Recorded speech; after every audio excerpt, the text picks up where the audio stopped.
Hey guys, how are you doing? Hope you all are fine. And मुझे किसी ने पूछा था how do you study?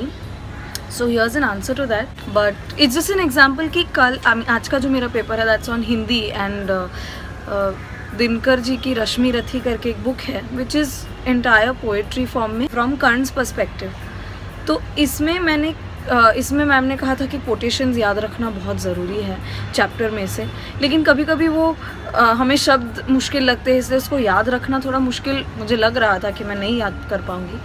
तो मैंने सिलेक्टेड हर चैप्टर में से 9-10 जितने फेवरेट मैंने अपने कोटेशंस निकाले, उसको मैंने एक पेपर पे लिखे। टोटल 46 कोटेशंस हो रहे थे out of 5 chapters and last का कुछ था एक्स्ट्रा।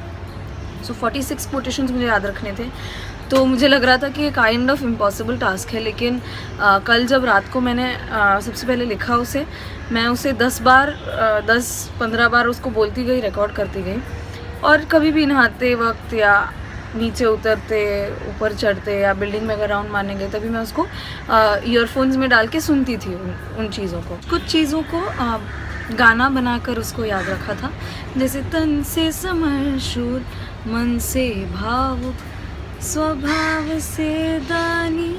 तो आप भी ऐसा कुछ ट्यून में अगर आपको बनाना है, कुछ बहुत मुश्किल चीज़ हो या ऐसी कोई चीज़ हो, क्रिएटिवली आप उसको याद रख सकते हैं।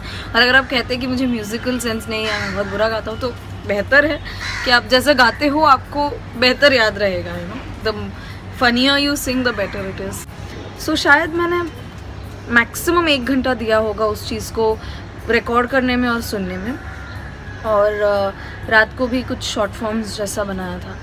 और आज सुबह को उठकर मैंने बेड में ही माइंड में सब रिवाइज़ करना शुरू किया कि चैप्टर 1 से ये था। तो मैंने नोटिस किया कि मुझे कल रात को वो सब चीज़ क्लियरली याद नहीं आ रही थी। एक्चुअली कुछ भी इन फॉर्मेट नहीं याद आ रहा था, बट आज मैंने देखा सुबह उठकर तो मुझे सब याद आ गया। जैसे फॉर एग्जांपल फर्स्ट चैप्टर में ऊंच नीच का भेद न माने वही श्रेष्ठ ज्ञानी है, दया धर्म जिसमें हो वही पूज्य प्राणी है। या उसमें से मुझे सेकंड कोट याद है कि मगर जो कुछ आज देखा उससे धीरज हिलता है, मगर मुझे कर्ण में शूरवीरता का लक्षण मिलता है।